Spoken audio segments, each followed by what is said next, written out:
everyone, and welcome to the 20th week of school.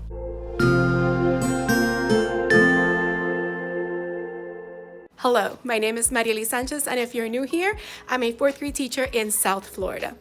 So today is the start of week 20. It is Tuesday, January 17th, 2023, and we just came back from a 3-day weekend since yesterday was Dr. King Day.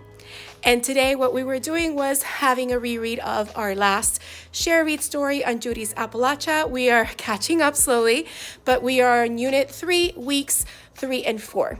So the students worked in their groups like we had started last week, and I had on the screen a slide from Classroom Screen that gave them their directions along with a timer so that they knew to stay on track with what they needed to do.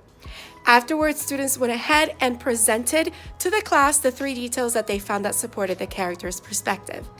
Then we went ahead and started reading Discovering, or actually Delivering Justice, which is a biography on Wesley Wallace Law and how he helped bring freedom to Savannah, Georgia in the 1900s. So we had really great discussions. It was a very social studies heavy lesson, and the students had really great questions that I was able to answer, which prompted me for my block 2 to take out the social studies book just to give them a little bit of a background. Before the civil rights movement, we had the Civil War, which led to Reconstruction, which led to eventually the civil rights movement. So I felt like students needed that bit of a background to understand why these different things were happening and why segregation was present in that place, which was Georgia, and of course in other places in the United States. So as we were reading, I went ahead and started writing on the board the different details that will help us determine the character's perspective, I should say the author's perspective, on W.W. Law, which is Wesley Wallace Law. These are the details that I wrote on the board. I finished with the starting a boycott, but we did finish reading the entire passage. I just need to make sure I have the students help me fill out the rest of the details for the other sections of the story. And that's pretty much what we ended up doing today, Tuesday. So that's all I have to share. I'll see you tomorrow. And I'm getting ready to be stuck in heavy traffic, which you can see outside my window. That's gonna be great. Hopefully it won't be too terrible. I have been waiting here for a couple of minutes trying to catch up on grades, but I am meeting some friends, so hopefully it won't take me too long to be stuck in that traffic. See you tomorrow. Hello everyone, and welcome to Wednesday at the end of the day. And the principal is actually letting us leave once the students leave, and they just left because there's construction happening down the road and it will create traffic jam. So I'm gonna make this quick so I can gather my things and go. But today was a pretty good day. We reviewed Delivering Justice that we read yesterday, and then we read the paired selection, Keeping Freedom in the Family, which was an autobiography. We discussed how a biography is a secondhand account and an autobiography is a firsthand account, and how we have primary sources in autobiographies like we did in this particular passage. And then we did a compare and contrast double bubble to compare Delivering Justice, which is our anchor text, to Keeping Freedom in the Family, which is our paired selection. So this is my Jamboard with the template for the double bubble, and these are the differences that the students found. The similarities are in the middle and the differences are on the outer part. And then I also created this one with my second block, and the students were able to see how both texts were similar and different. I then had the students take their computers from our laptop cart and start working on the assessment for this unit.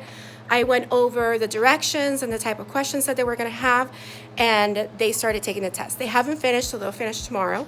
Now for my block 2, which I have a big majority of the students are ESO students, I had my ESO level 1s and my level 2, which is 10 of them, sit with me at the rug in our round table, and we're doing the scaffolded assessment, which only focuses on one of those selections instead of 2, and it incorporates a lot of visuals for them to help learn the English vocabulary. So here is the scaffolded assessment, and it goes over all these important things, and a timeline was one of the skills that we were working on, and it goes over the questions, and what it does is eliminates one of the answers that is not the answer to assist the students, and hence the word scaffolded assessment, to allow them to be exposed to the on-grade level material, but also give them strategies to answer these type of tests.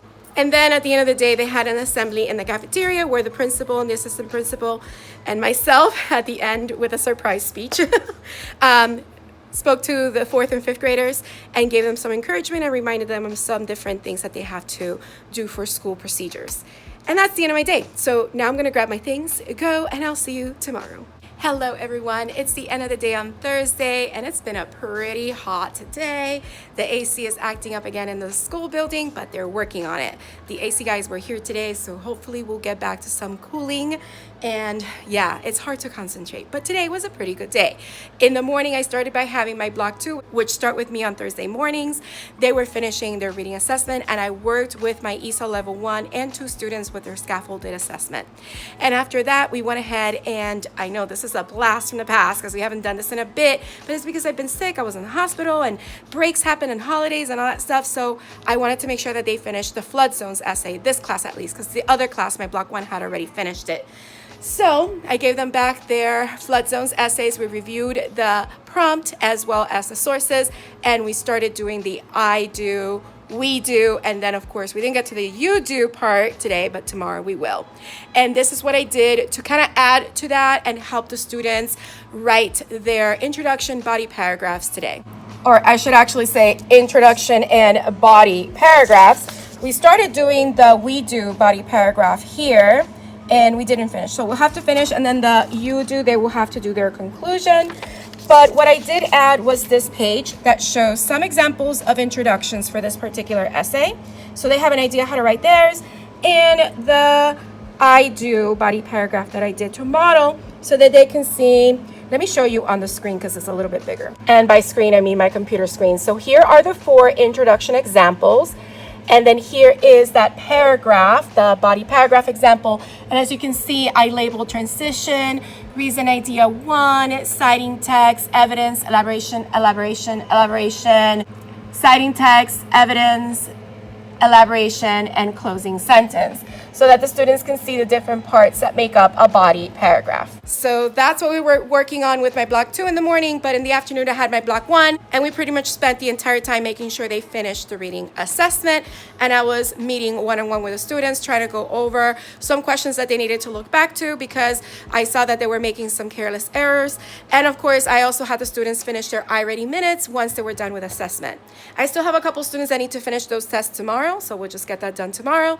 It's the end of the 2nd grading period tomorrow, so that's exciting. But right now I'm going to gather my things and go, and I'll see you tomorrow, Friday. We have now made it to the end of the day on Friday, and it's been a really great day. Students were working on finishing their reading assessment and making sure they make corrections to questions that I had marked for them to go back and revise and check and read.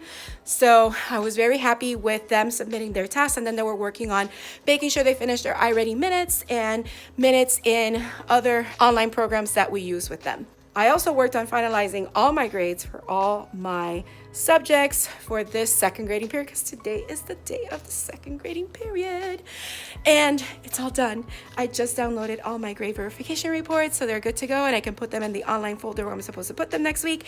And Monday is a teacher planning day, so that day I can only just work on the things that I need to do in the classroom, like my lesson plans, my copies, my filing, my organizing, and not have to worry about grades because it is done. So I'm ready to enjoy my weekend. So that is all that I have to share for week 20. I hope you enjoyed coming along with me. If you did, don't forget to hit the like button, leave a comment down below. Let me know what you thought or any questions you may have. Also, if you haven't subscribed, please consider subscribing and hitting the bell for notifications so you don't miss any future videos. I hope you have a beautiful, magical day, and don't forget to smile. Hello dreamers, wishers, and magical thinkers. Thank you so much for making it to the very end of this video and for showing your support. If you'd like to subscribe, you can do so by clicking on my picture down here. You can also check out my latest videos here and here. Don't forget to believe in the magic that's inside you, because you are capable of great things. See you next time.